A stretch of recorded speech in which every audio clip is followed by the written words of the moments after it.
Hi, this is Corey Johnston, and today's lesson is going to take place in the second chapter of Paul's first epistle to the Thessalonians. In the first chapter, he gives an expression of gratitude for the Thessalonians' faith. So in the second chapter, second verse, we give thanks to Elohim always for you all, making mention of you in our prayers, remembering without ceasing the work of the faith and the labor of love and the endurance of the hope in our Master Yahshua Messiah in the presence of our Elohim and Father. So there's a few things he gratefully acknowledges and attributes to them. Their work of the faith works without faith is dead, we read of in James' second chapter. Labor of love, it's not enough to work. We have to be motivated by love, and we have to do it all for love and as an expression of love. And the endurance of the hope in the Master. Now, the second coming is the ever-present theme. It's mentioned in every chapter in the first book of Thessalonians. And there's a patience and endurance to that hope.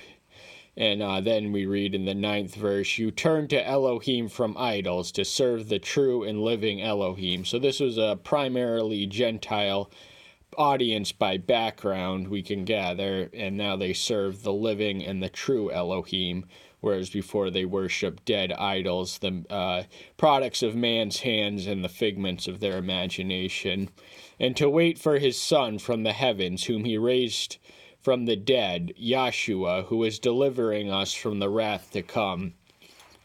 So it's going to spare us from the judgment which is imminent when we all have to answer for our lives and our sin, is the second coming of Yahshua, who was resurrected. He's going to return, and that is the blessed hope and expectation of Christianity. And there is some confusion induced in this Thessalonian assembly.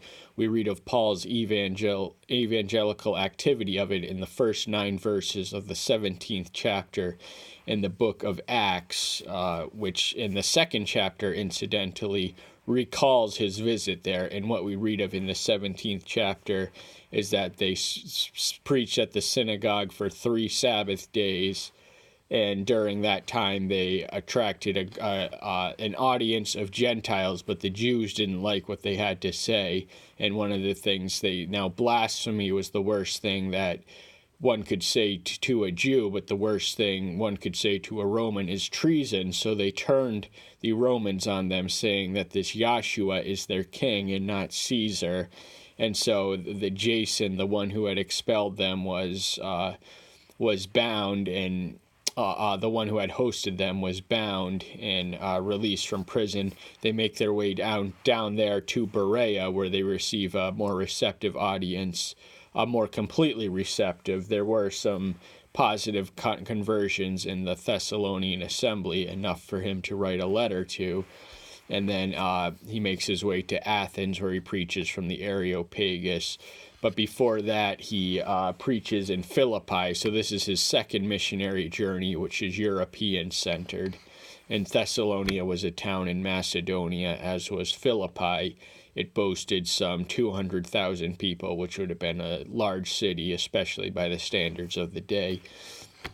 So the first verse we read is, for yourselves know, brothers, that our coming to you was not in vain. So even though a lot of unpleasant things happened and a lot of unanticipated curses befell upon them during their visit there, when Paul visited them in the company of Silas and was hosted in the home of Jason, it was not in vain, because the seed was planted. They had given them the knowledge and the doctrine to grow to where they are today. So even though, in spite of the hardships, it was not in vain, there was a good, positive purpose for which they came.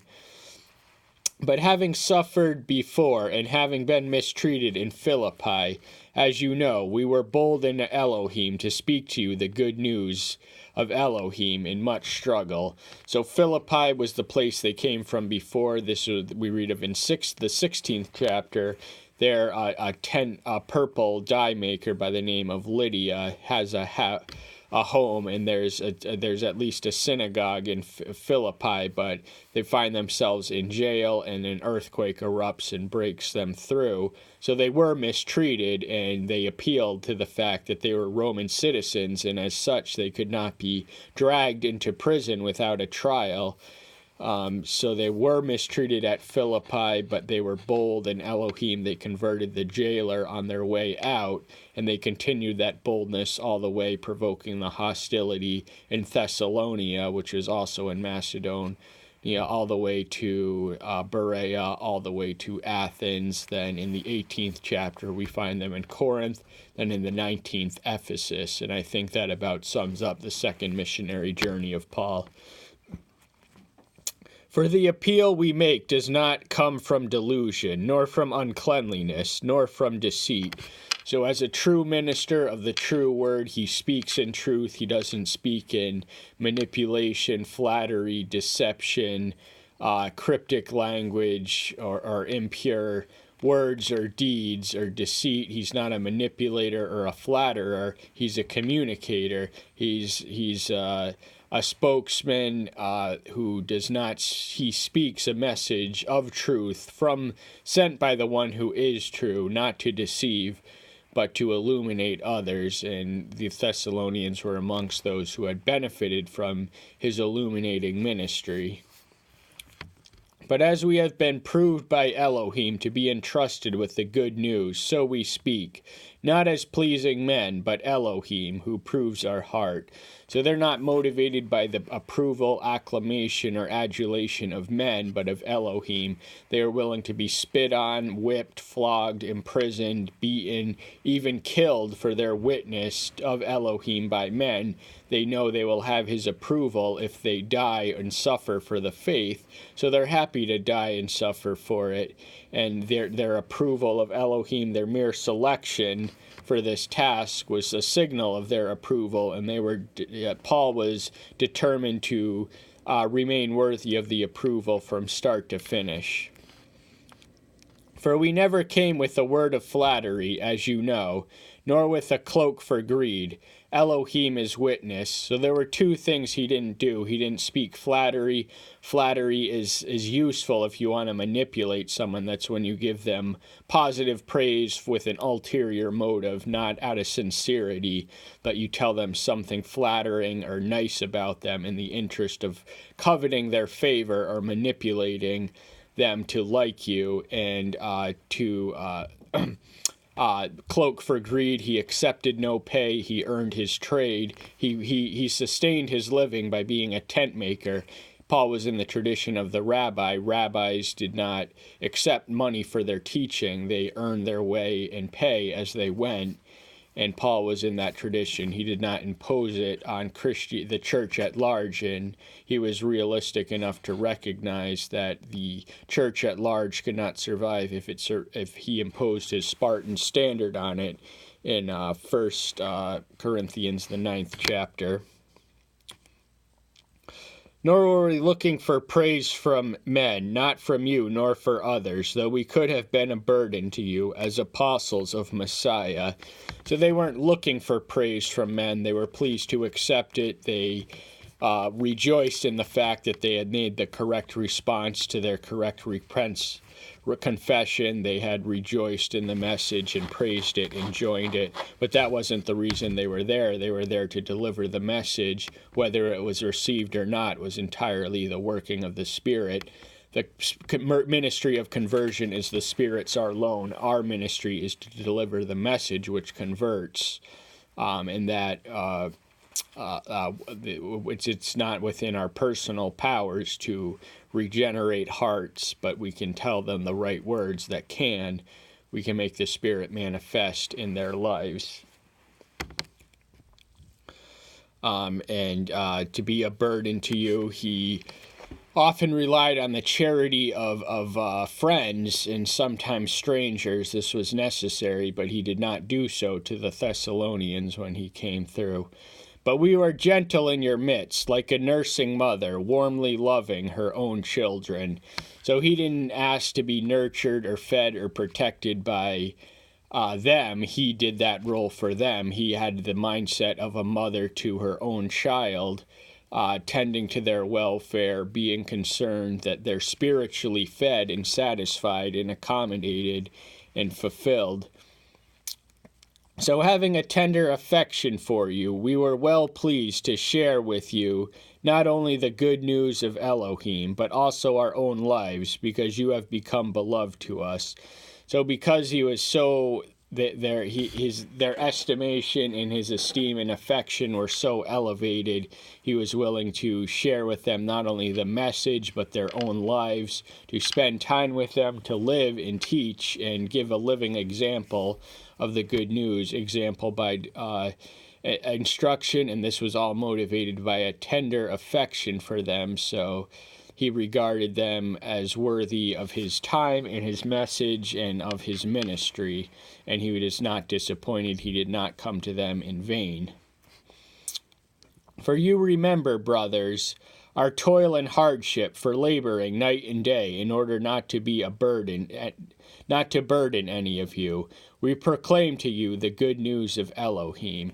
So while proclaiming, start to finish, day and night, the good news message they had been called and sent to proclaim, they did not impose a burden. They worked by day and preached by night, or vice versa. He simultaneously balanced the life of a tent maker with the life of an itinerant preacher. And there was a lot of toil and hardship and labor and work behind this, but he would sooner do that than to rely on charity from anyone else for his professional quality preaching. He did it all for free. He did it all for nothing. And he frequently had to remind many audiences, not just the Thessalonians, that he forsook payment for his services as a infallible indicator of his sincerity. You are witnesses, Elohim also, how sacred and righteously and blamelessly we behaved ourselves among you who believe.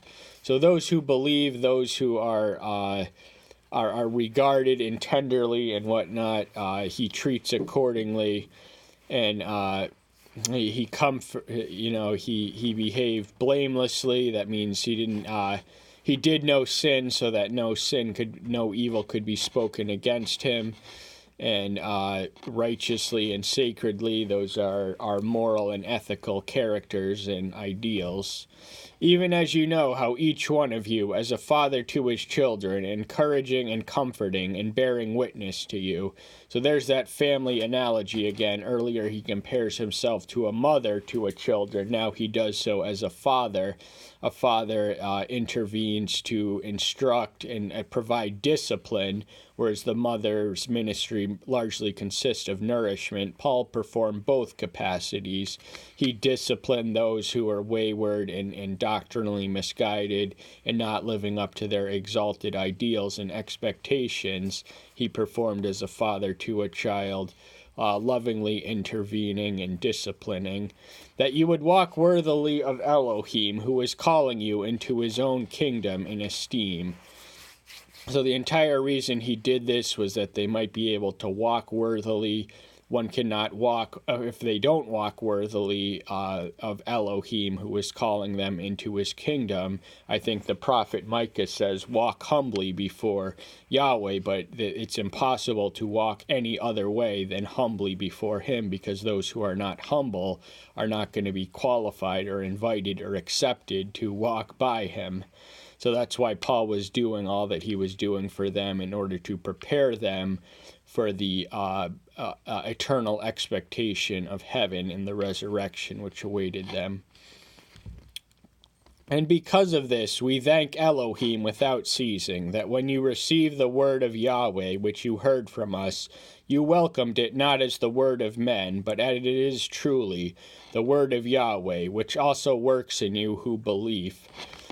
So he was perpetually grateful and thankful and mindful of Elohim, that the word, that his word that he had spoken in him and through him was effective unto the stimulation of faith and conversion and transformation of men who received it accordingly, not as ordinary human words, but a divine message. They recognized this was not Paul's message, this was Yahweh's message, and treating it accordingly.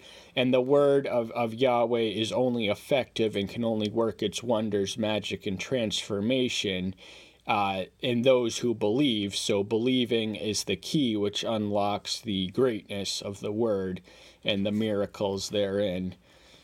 For you, brothers, become imitators of the assemblies of Elohim, which are in Judah, in Messiah Yahshua, because you also suffered the same from your own countrymen, as they also have from the Jews. So they were a predominantly majority Gentile assembly. As such, they suffered from the Jews. The Jews were the ones who expelled Paul and Silas when they came to visit them, convincing the Roman authorities that they were fomenting sedition and treason by preaching of another king to whom allegiance was owed above that of Caesar. But their suffering was nothing new. The assemblies in Judah were surrounded by Jews, so they would have had it the roughest amongst the Jews. And the Jews were the earliest persecutors, far more so than the Romans. The early Romans, only persecuted at the Jews' behest.